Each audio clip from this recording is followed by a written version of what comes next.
European Connected Health Alliance and also the sponsors and organizers of this session for allowing us to deliver this session today here. So before going into the panel discussion, I will try to set up a bit the scene, also as Julian did before at the European level. I will go a bit to the ground and talk about the strategy that we have here, here in Catalonia. So the strategy that we are going to talk about, which is the digital health strategy for Catalonia, it's a project that started back in year 2017 when a group of CIOs were basically worried about the quality of the information systems and trying somehow to support a healthcare system which was already excellent from the clinical perspective, and possibly in terms of the deployment of information systems, we were not able to keep up the pace of the clinical excellence. So the exercise was performed by, as I was mentioning before, by a group of CIOs with no engagement of any big consultancy. We partnered with some professors at the university, and we built our digital strategy. It was, I would say, a bottom-up approach where plenty of people from the Catalonian healthcare system could have their say, and more than 300 people ended up being part of the strategy. And the characteristics of this exercise, which lasted for 1 full year, are the following ones. I mean, we are talking about a strategy which is quite comprehensive.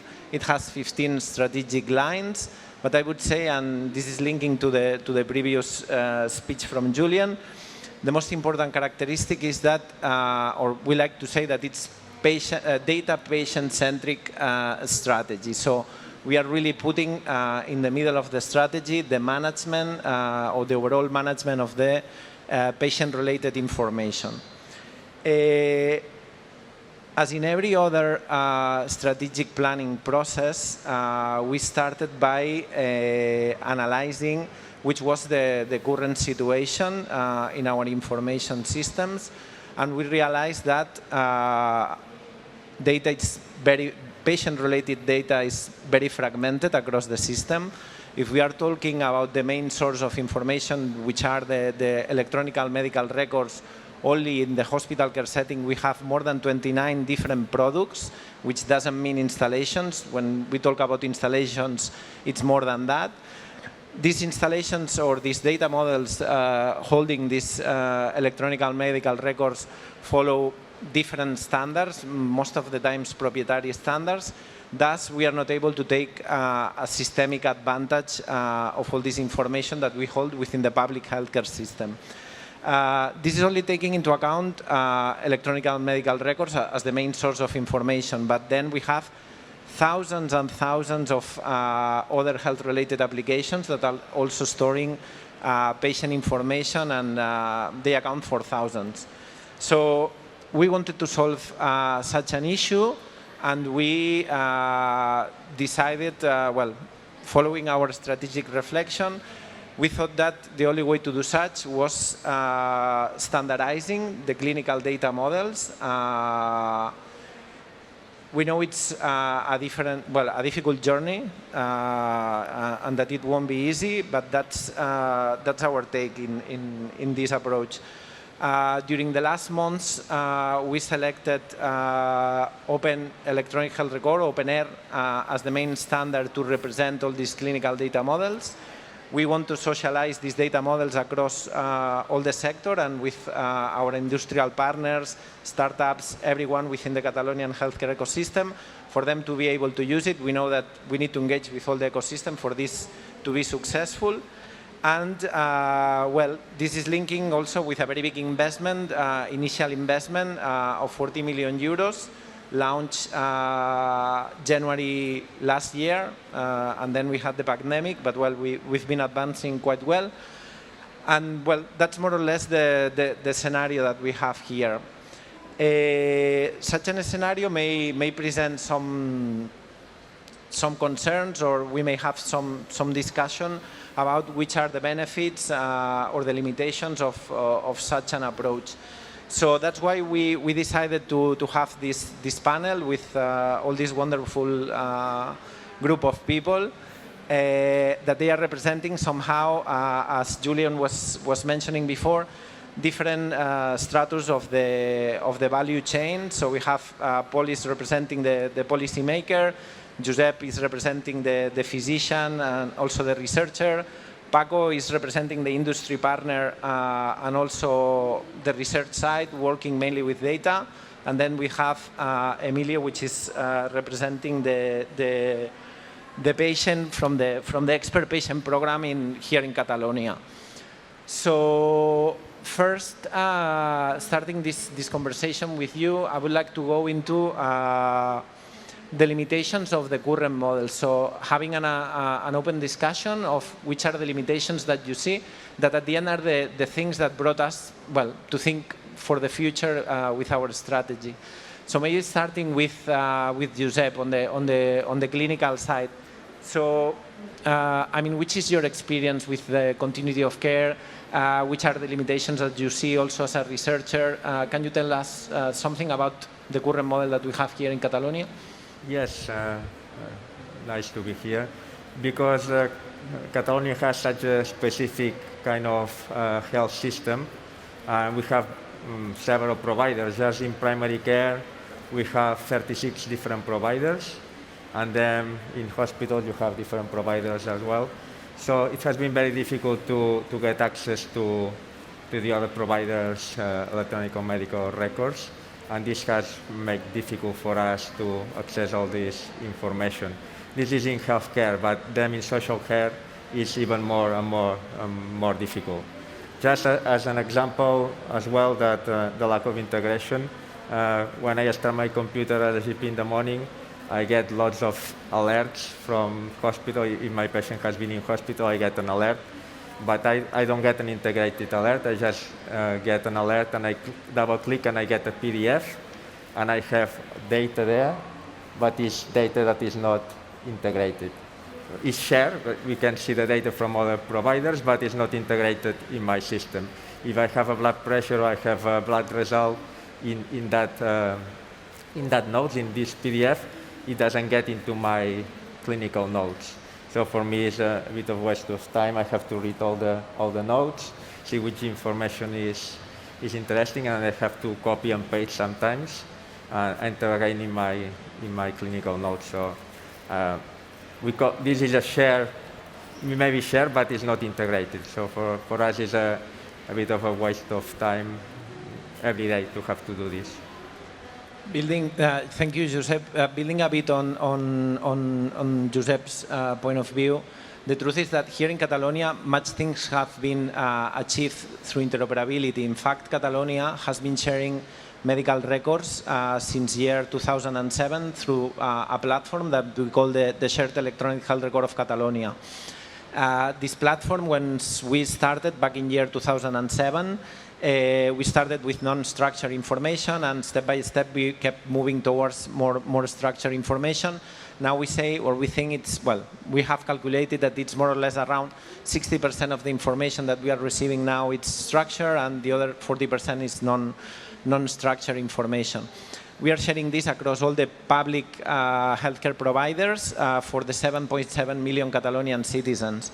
So the point is that, or the point that I want to make is that much has been achieved through interoperability in Catalonia, but there's still some way to go in order to fully integrate this information within the medical workstations, as Josep was mentioning. So now moving into Emilio. Emilio, you're a patient. You experience your patient journey through the system. You move through plenty of different providers, I'm sure. Which is your feeling once moving throughout these providers? Do you feel that they have all your patient information? Do you think that something is missing, or do you have this question answer every time that you go and visit them? This is very typical. And also, maybe linking with the previous session with the presentation from Andrea Barbiero that we had, where she was mentioning about, well, patients gaining control again of their data, which is in fact their own data, if you have some thoughts around that. Thank you. Sure, thanks, Jordi. So what I want to say first is the system is not that bad, right? So I myself, as patient, having a chronic disease, I'm quite a frequent user of the system, and I see a lot of advancement over the past years. I can have my mobile, I can access to all those records. So it's not that bad, right? So that's the first thing to say. I'm going to explain better an example, because yesterday I got my treatment. I have a regular treatment every 6 months. So the appointment was yesterday. It's quite recent. So for that appointment, last week I got 3 calls. The first one from my nurse, I think he is present here in the audience, just to check if I had by chance a recent blood test done. And he was looking in the system to check what was the last one. It was on time, and you can hear the click and scroll all the time. Open, as Josep said, like PDF documents, right? So it's all electronic, but it feels like you're taking papers like all times, right? And looking for it, right? So he scheduled a new blood test on the same day for that treatment. But then I get a second call from some admin in the same center, just to validate if, before getting the treatment yesterday, I was fully vaccinated against COVID. So again, I mean, I was thinking, oh my God, but in this same center, I've got my vaccines, right? So what happened here?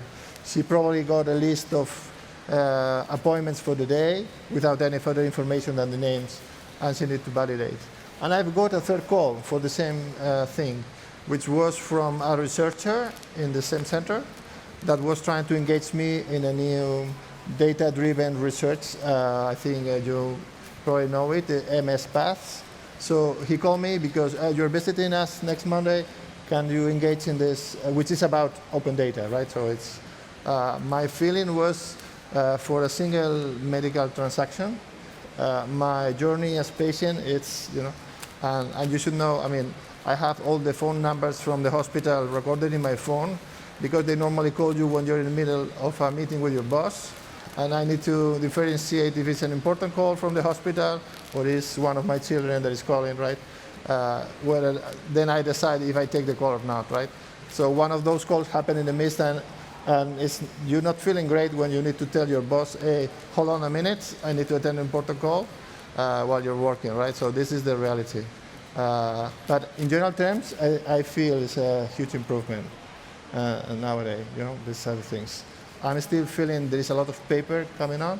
For example, another example I'm giving, I've got COVID last year in the peak of the pandemic in March. And I've been to the hospital, and I took one of these hospital beds that the private sector made available. So I was given there, and when I spent a week or so, I yielded negative. So they released me from the hospital, and in the discharge reports, they gave me this bunch of papers with all the tests that I've been doing during that week. And unfortunately, the COVID was there still. I need to go again to the hospital. This time I went to the main hospital here in Barcelona, and I brought all my papers with me. So one of the doctors that attended me the first day, he told me, okay, I'm going to take all this, I'm going to introduce in the system, and probably in a couple of days I will give them to you back. There was a lot of analytics and even a CD with some images. All that is paper, right? So that's the things that I say, okay, this is something that is not correct, right? So data need to flow more easily between the systems. This is my impression. Cool. Now, thank you, Emilio, for your contribution. Now I would like to move to the more, well, possibly technical aspects, and also the view of the industry here, in this case, a startup company. Paco is working a lot with data within the healthcare sector. He's developing algorithms that are predicting, I don't know, non-show into the outpatient consultations and many other stuff. Can you tell us, I mean, which are the difficulties that you are finding when trying to, well, put these algorithms to work from one place to the other and all that sort of things? I mean, which is the problems that you are finding? Yes. First of all, thank you for inviting me. Sometimes it's difficult for me to represent myself, so it's difficult to represent the others. So it's difficult for me to talk about, to represent industry at all. However, we have faced several issues when conducting these algorithms in the health system in Catalonia, but I guess across Europe. It's not a problem to extrapolate sometimes the results of an algorithm from one hospital to the other, because normally we are predicting behaviors. And in general, at least in Catalonia or in Spain, doctors, nurses works very much the same.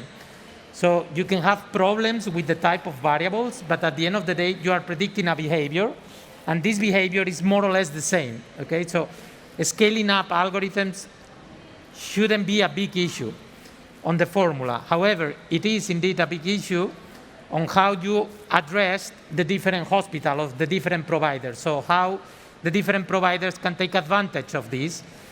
And for me, this is linked to the fact that we need to understand that in the new era, or in the era that we are now, hospitals, primary care centers need to be test beds or sandboxes of these new algorithms, or of this new formula that can support the improvement of the healthcare system.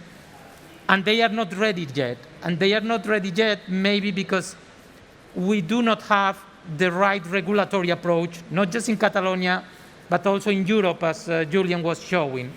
I think we are now in front of a challenge that is not technical. I think from a technical point of view, engineers and all the personnel have demonstrated the capacity of the technology, but a more regulatory issues. So how we can make things happen, how we can facilitate hospitals and primary care centers being test bed or sandboxing of these new quotes unquote digital pills, okay? And there is where we may need to move from the vision and the strategy to the regulation. So the PowerPoints are fine, they support everything. However, as Julian was showing before, I think we are in front of a great opportunity to make not just a great strategic plan, but also a great regulation following the European guidelines in the European Health Data Spaces and in the Artificial Intelligence Act, who is currently marking the things that we need, like we may need the Health Data Authority, we may need, or we sure need standards.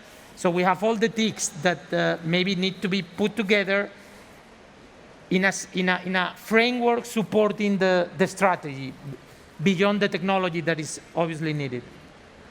Okay. I would like to dig a bit, Paco, on the data formats. I mean, once you develop an algorithm, I mean, you have the feeling that this is plug and play. I mean, that you develop this algorithm, for example, with hospital, clinic, and then you go and you are able to plug it on the data formats of another hospital, or you need plenty of transformations and data cleaning in order to be able to fit the algorithm appropriately. I mean, are you finding these situations right now? And I would say, how much of the time that you devote into a certain specific project you devote into precisely, well, cleaning all this data, preparing it for the algorithm to be able to process as it was intentionally meant at the beginning? Yeah, I mean, it's nowadays, at least our experience is that it's difficult to find plug and play solutions like a USB. You go there, here is my magic artificial intelligence, I put it in a USB and it works. There is a cost of integration. Obviously, there is a cost of integration. The problem is when the cost of integration is higher than the value of the algorithm. So there, obviously, there is a need to decrease the cost of entrance, the cost of integration. However, I think this cost can obviously be decreased with the new strategy that is in place, where there will be this kind of quotes unquote Catalan health data space with the specific standards that will be easier to, let's say, to connect.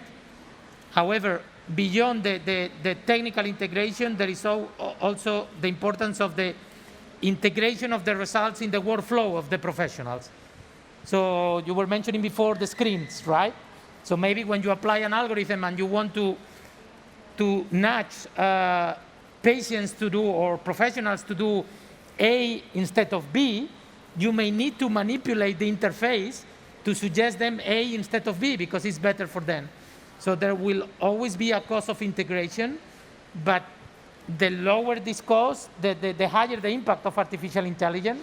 And how you integrate, when you consider this cost, you need to consider not just the technological cost, but also the cost in the organization, in the workflow.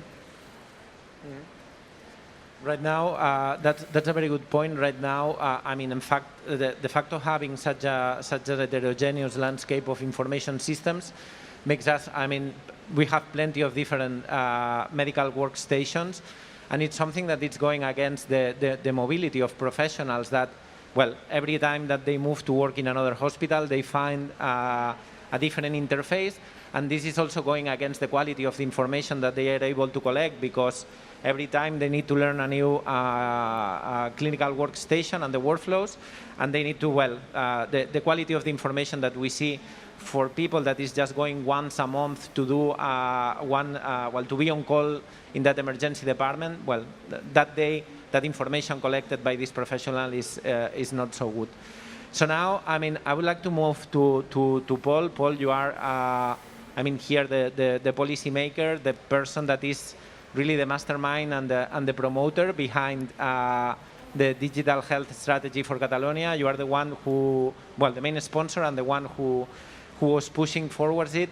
I mean, how do you see that the strategy that the Catalan government is proposing is providing an answer to all these challenges that our panelists have put on the table? Thank you to the organization for inviting me. And like Jordi said before, here in Catalonia, we have a long tradition to share electronic medical records for the 7.5 million of persons, but it isn't enough if we want to deploy new technologies for all the providers, for all the citizens, like machine learning or artificial intelligence. Our health strategy, our health digital strategy, try to solve this problem. I agree of the major of our panelists, the limitations of the current model, and we try to work to solve it. And I think that one of the solutions, not only the only solution, but one of the solutions is this coupling the application from the data layer, using models with this open standards with data persistence. And we think that for us it should allow make a big step for our healthcare systems to use intensive use of data. I think that Jordi said that I am the main sponsor. Maybe it's true, but I think that we need the commitment of the politicians, and we need that our technological partners are believe in our model, because we think that it will be the way that we try to change our healthcare systems using the intensive use of data. I agree with Paco, because we have a regulatory, we have the European regulatory of the use of data, and mainly the use of the second use of data for research or something like that, are not so easy to work in this way. But we try to do it. I think that we are waiting a healthcare system that is equal for our citizens, for all citizens, and we improve the technology in one provider. We try that these technologies translate in all the health providers here in Catalonia. Thank you, Paul. So yeah, at the end, and a bit of wrap up of this first part of the discussion. So basically, the main points are Catalonia has achieved a lot throughout interoperability, being able to deploy very big systemic projects affecting all the public healthcare landscape. And now we think that this does not suffice our purpose of systematically using or taking advantage of patient-related information, and we want to do some homogenization of the current clinical data models.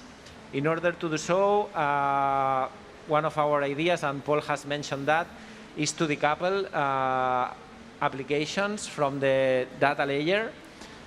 This is not a strategy that we are the first ones to follow. I mean, we have the Nordic countries, 4 out of the 5 vendors in the Nordic countries are implementing such in their solutions. We have Slovenia, we have now Wales, Scotland, Karolinska, also the city of Moscow. All these regions, countries have already followed that journey. And well, we know it's not an easy process. A second part of our thinking process was, well, I mean, if we do so, if we follow such a road, which will be difficult, which are the foreseen benefits, or what we expect to obtain if we follow well, that road. So we think that the benefits can be seen in 4 different areas.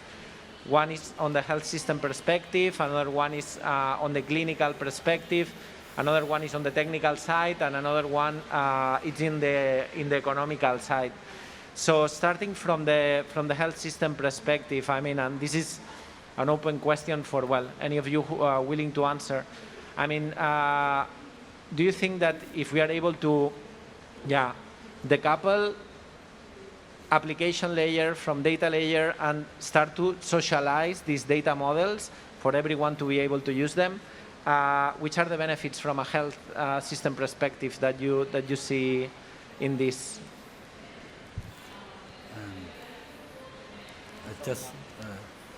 Sure. Josep, maybe yes, you? Of course, it will be much easier to share knowledge and amongst organizations. As you say, for now it's difficult to have the staff moving from one organization to the other. It will be much easier. Programs such as telemedicine that till now need to use platforms to connect between hospitals and primary care. This will be much easier as well. So I think it's a way, as you say, you had some shared medical notes, but now we need to move a step forward and to get a real integration. And someone else on the health system perspective? Sorry, yeah. No? Yes. I think that the coupling the applications for the data layer is the first step to work or to advance to the semantic interoperability. And I think that this is the key, or the key concept, because we could share the information, we could apply the innovations technologies above these layers, and I think that we reduce the investing different health information systems that we have in our providers. We have, you say before, you have 27, 29 different hospital information systems. I don't speak for the mental health or another healthcare levels. We have hundreds of systems, of different systems. Information is split in each of these systems with different formats and something like that. And I think that working with a unique data model of persistence, it's reduced the concept that we call the technological debt. Now we are investing a lot of money with these 27 or all these systems, and we think that this increases our technological debt, because in 5-10 years These systems are absolutely obsolete. Yeah, that's Paco. No, and another thing, I mean, the regulation is pointing out that you have primary use of data and secondary use of data. So either you have this data layer or you cannot do both. The second thing that I think that is very attractive from this decoupling is you can build service on the data. You can build new service on the data that then can benefit the whole system.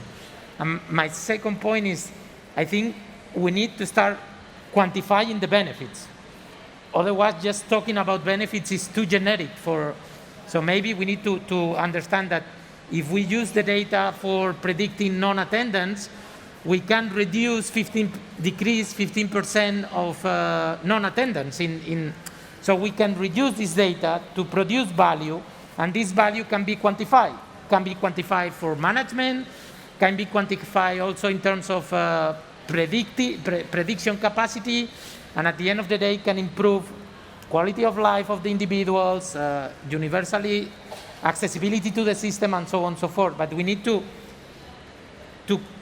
disentangle the data, start using the data on a new layer application and quantifying the benefits on the use of this use in all the aspects that can be applied, so to speak.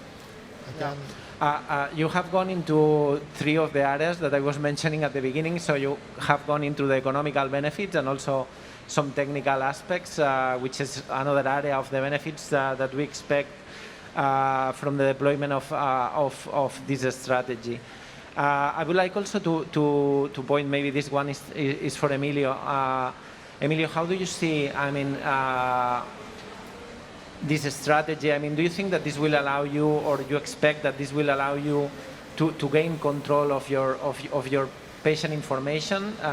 Do you think that, well, having this standard model everywhere Absolutely. the same would help you? Absolutely. There's a couple of comments I would like to add on what they said as well, and answering your question. One is, you remember the example I said today, I got yesterday my treatment. So I explained what happened before.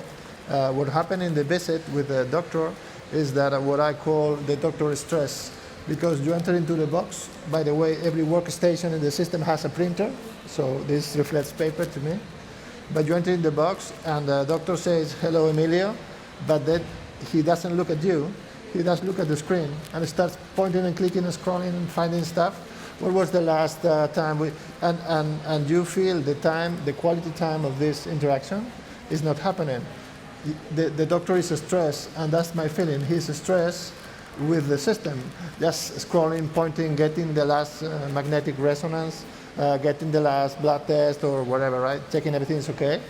And after 10 minutes or so of finding information there, then he relaxes and say, okay, now I'm going to explore you, right? And this 5 minutes of quality interaction with a professional, that of course every patient respects a lot, right? And I've got my 5 minutes of really interaction, but when this was finished, he go back to the system because he need to program the next appointment and record everything that was said, And so my feeling is, my expectation on those benefits is all these open standards, all this new data model should allow for a doctor like the one that attended me yesterday, having one view dashboard of all the information he needs to attend me and spend 15 minutes with me and just 1 minute with the system, right?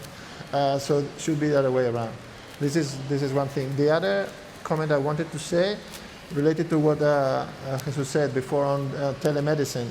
As part of my experience in the expert patient groups, I had the ability to meet a lot of patients with my condition in different places in the territory, right? So, and I saw a very huge difference of those patients living in Barcelona who had access to great hospitals and the ones living in, small towns down in the territory, in Catalonia, and their feeling is they don't have the same access, right?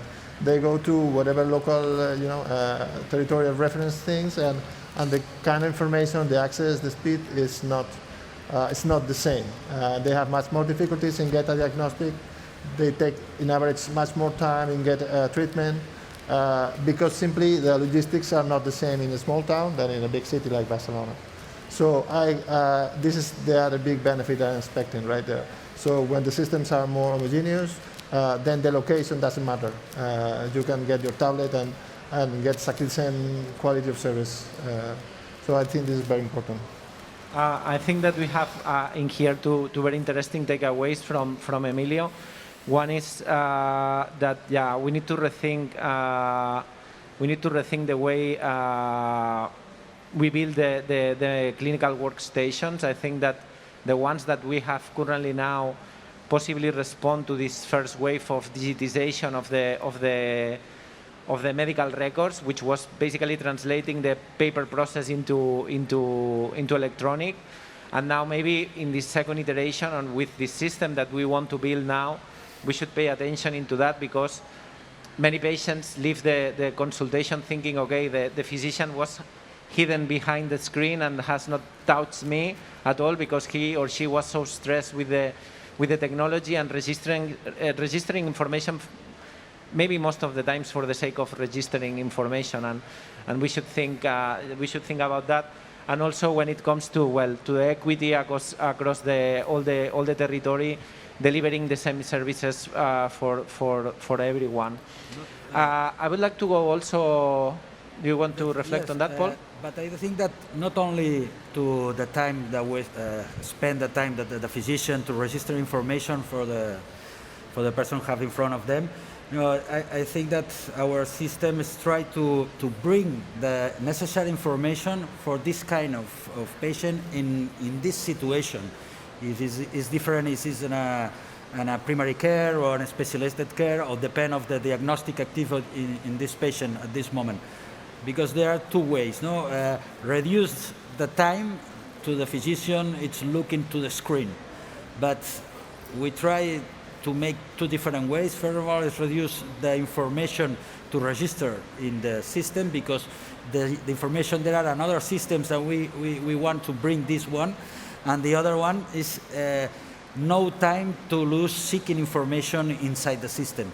The information could appear to the physician, depends of the diagnostic of the patient and something like that. I would also now, this one is also for you, Paul, sorry, but I would like to hear from you in regards of,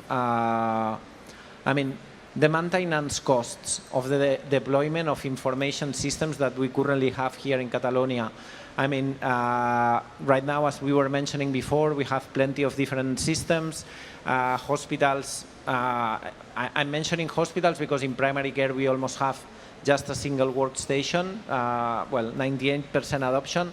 But in hospitals we have had the tradition to leave everyone room to choose their own system. But at the end, all of this is funded from the same budget. We cannot talk about a franchise model, but it's a national health system. Everything is coming from the public insurance, so all the money is coming from the same place. How much is this costing us to maintain? And do we foresee that proceeding in such a way we would get some savings out from deploying such a model? This is a difficult question, and now here I think that there are a lot of fears of our hospital providers, and I think that the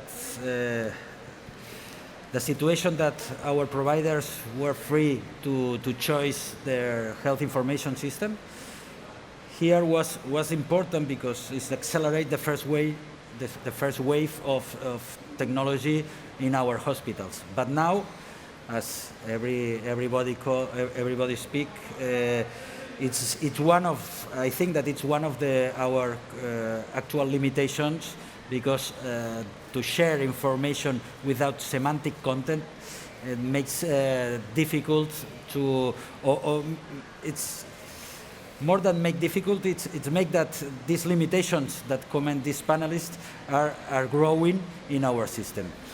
I think that the better way is use a unique data model. It's work to to homogenize the data model in all the systems. And I say it before, but the coupling, the application for the data layer is essential to everybody use the same data model and put the applications that they want. And I think that it's the first step, or the more important steps, than walking. Another goal for me is that there was a unique system for different providers and different healthcare levels. We are so far today to this point, but I think that the first step is share the data model in all the health providers. That comment that you made, which I mean, I understand that we may have some industry partners and some people in the room that may be afraid that what we are proposing in here is just moving to a unique system, and that this would go against innovation. There won't be any competition. It will be a system managed centrally from the government. So, I mean, right now, I mean, there are a lot of difficulties to scale up innovations. I mean, an innovation which is developed, I don't know, in Badalona or in any other hospital, it's very difficult to scale up into another hospital because it means an overall integration, as Paco was mentioning before. Same analogy as with the algorithms, telemedicine solutions, blah, blah, blah.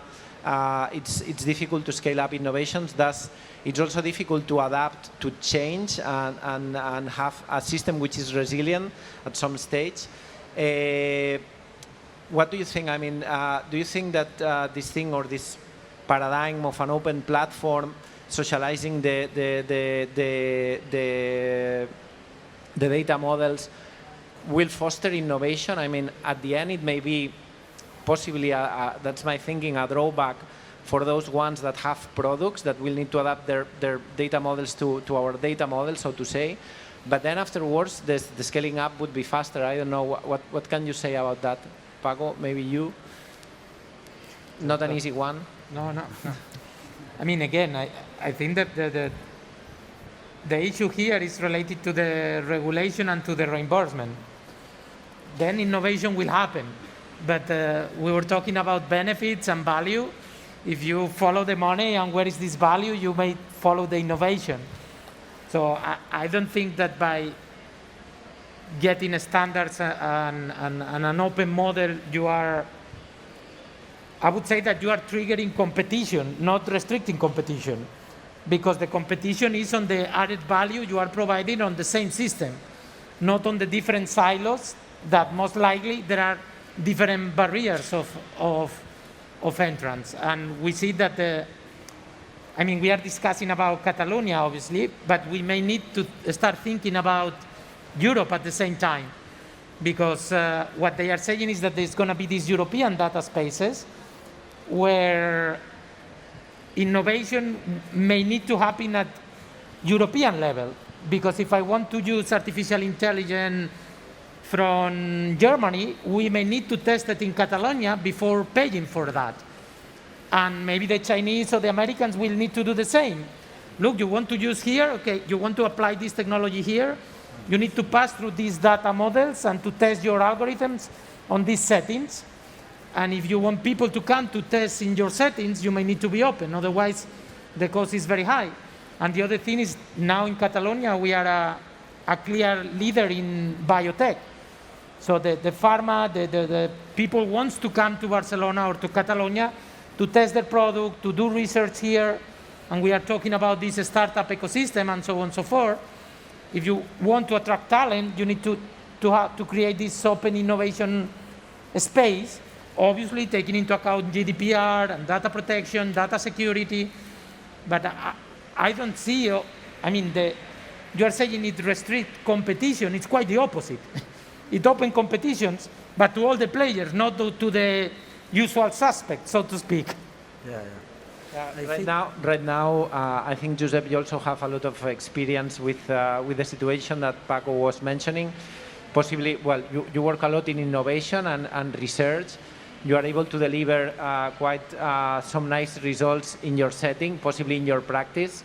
I mean, of course, you are working with data for all primary care and many things that, well, no one will doubt about the scalability of the results of your research when you are using data for the overall primary care in Catalonia. As we were mentioning before, we are lucky that we almost have just a unique system there. But once you're doing some things just in your practice, the validity of the results maybe present some doubts to other stakeholders. And well, and then the funding authority, which in this case is the Catalan Health Service, the public NHS, is not changing or not providing incentives for the development of innovation. So what do you think on this, Josep? I mean, which is your feeling right now with all this scaling up of digital health from all these research results that you obtain from very nice projects? Yeah, I think because the situation now is quite desperate, it says that from desperation comes innovation.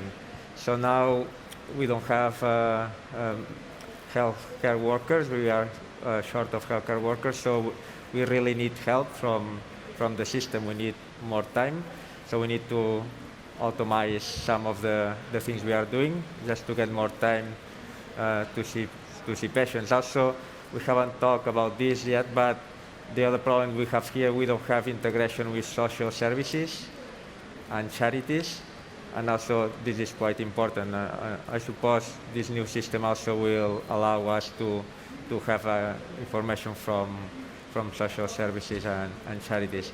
That's the way to get a more integrated care for the patient, really. That last point that Josep was mentioning, it's one of the key points for this current political moment, so to say. We just had a new government appointed, and the ruling of the healthcare department or the regional ministry of health has changed. And well, integrated care will be a huge focus in the forthcoming 4 years. We think, I mean, there's a lot to do within the healthcare landscape. The social part is even, well, it's a disaster. I don't know how to say this or how to better phrase it, but information is not so standardized. They are not using as many standards as we are using, and well, it will be an exercise that we hope that we can somehow, well, partner our initiative also with the guys at the social services in order to deliver a comprehensive strategy around that.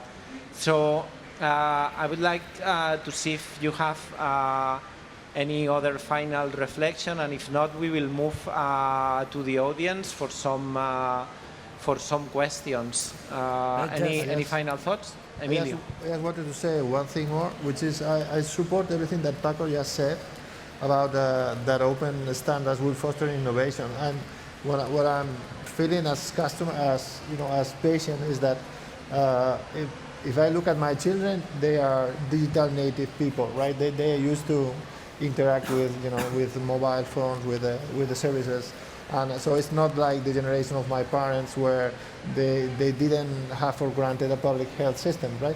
Now the current generation takes it for granted, and they are more customers when they approach the health system, right? So they will for sure. I mean, I can see my children, they will for sure delete an app and take another one to access better their health data, right? If some other, we are here with a lot of startups. If some startup is able to provide a better service through an app, right, they would choose the better one quickly. So I fully support what you're saying, and that's what I expect of this movement, right? That we get in a future that is prepared for, digitally native patients, right? That's it. Thank you, Emilio, for your reflection. So now, if no one else has nothing else to say, any questions from the audience? Someone wants to ask something?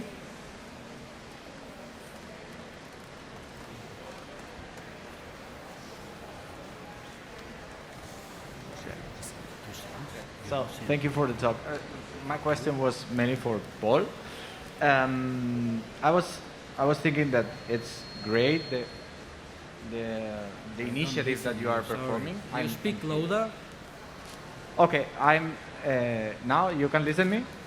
Yes. Okay, so the question is, since you are developing like a uniform framework, how do you, if you think about retrocompatibility with the previous systems that they are? Yeah, this is a big question because it isn't too easy to move to an unique data framework or data model, but we have to adapt the actual or the current systems and data models are the typical relational models that are in all hospital information system or health information system to adapt data persistence standards like OpenAHR. That is the system or the standard that we will adopt in our health digital strategy, and we have to work each the current system information models to adapt to the new data layer.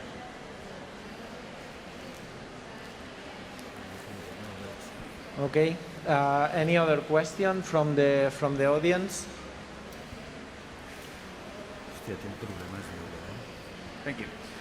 So you talk about decoupling data from applications. How many of these efforts are you thinking about application, so REST APIs, such other industries have built a lot of connectivity through cloud solutions instead of on-premise installations. So out of total knowledge in my side, I'm not an expert in this field, but are you thinking about building capabilities on a cloud or on-premise devices? So are you relying on APIs, on RESTful APIs for this one? Now, mainly we are working on premise solutions, not working in cloud solutions. We have, I think that for all the systems, we are a little afraid to use the cloud solutions and put the clinical data in the cloud. Maybe we need a little cultural change, no, to put the the clinical data in the cloud. But I think that in a few future, 5 years at least,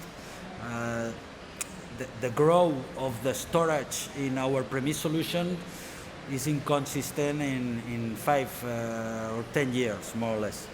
And I think that only the unique solution is to drive to put the clinical data in a cloud. But now we don't are in this moment, I think. Okay. Any other question?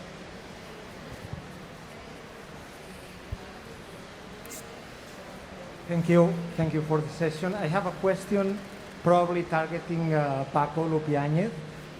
You and Paul have talked about these regulatory barriers for data sharing and data management, but when it comes to these decision-making algorithms, there is another regulatory framework, which is the one of medical devices.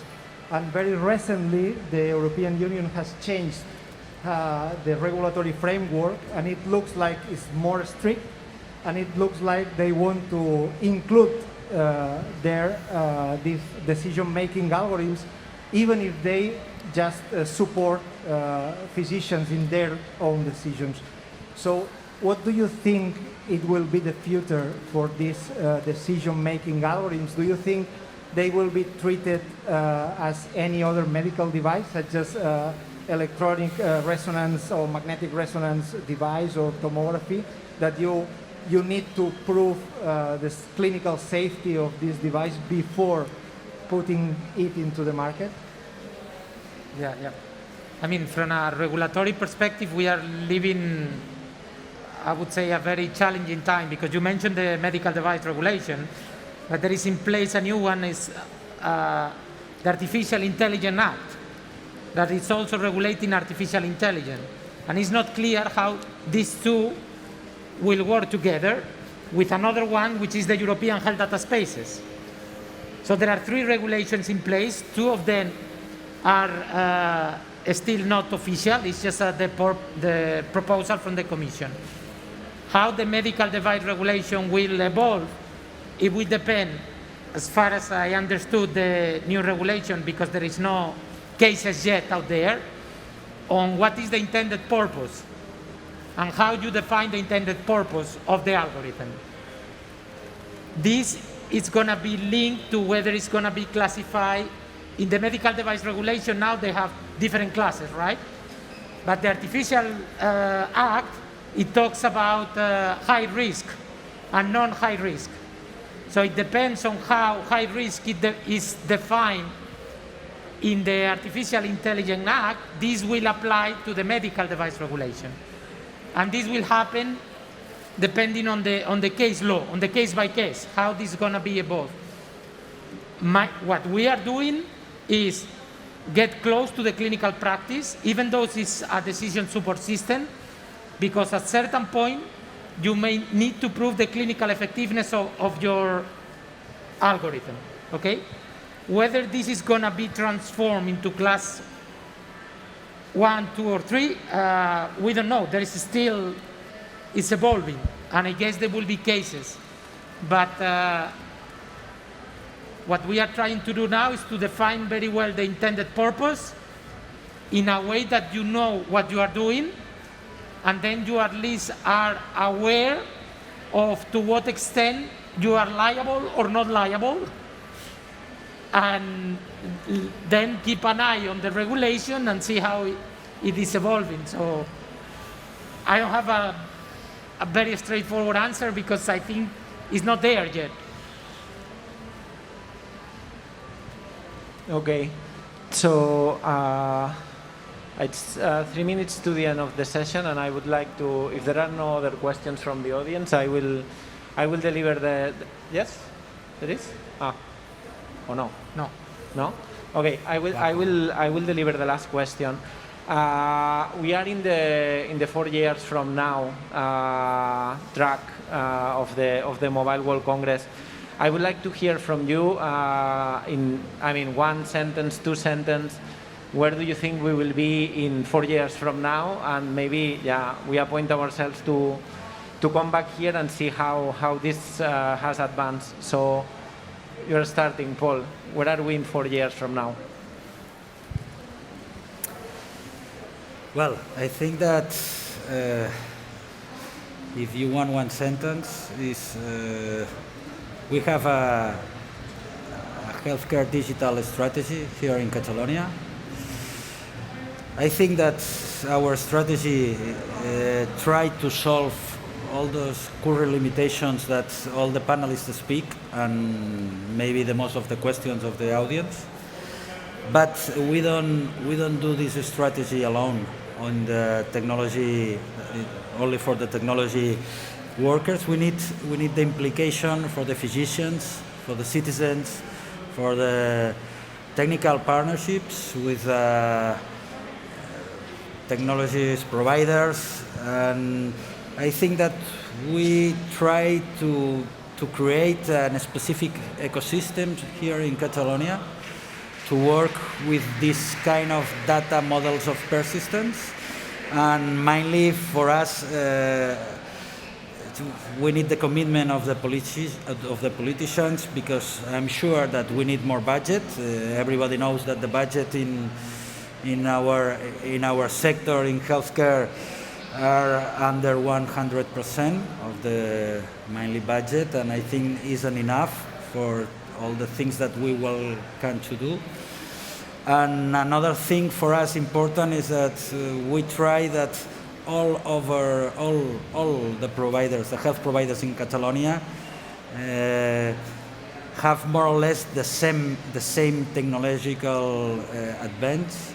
It depends of the little hospital or a big hospital like Vallebron or Clinic, or a little hospital like Berga, Capdavanul, or something like that. The citizens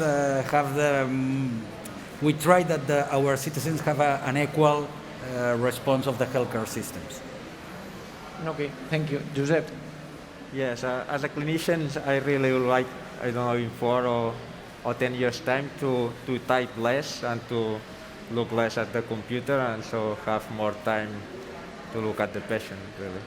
Cool. Paco? Well, just being in a place where there's regulatory framework, this government as a platform make things happen and sharing the value of all these promises. Sharing the value meaning that the government, the citizens, the patients, and the companies can benefit from this new framework and this new regulatory approach. Emilio? So I expect to be in a visit with a doctor and just explain the time, the quality time, just talking with the person and not looking at papers or computers. That's my expectation in 4 years. So yeah, thank you to the 4 of you for this nice panel. And yeah, we are concluding.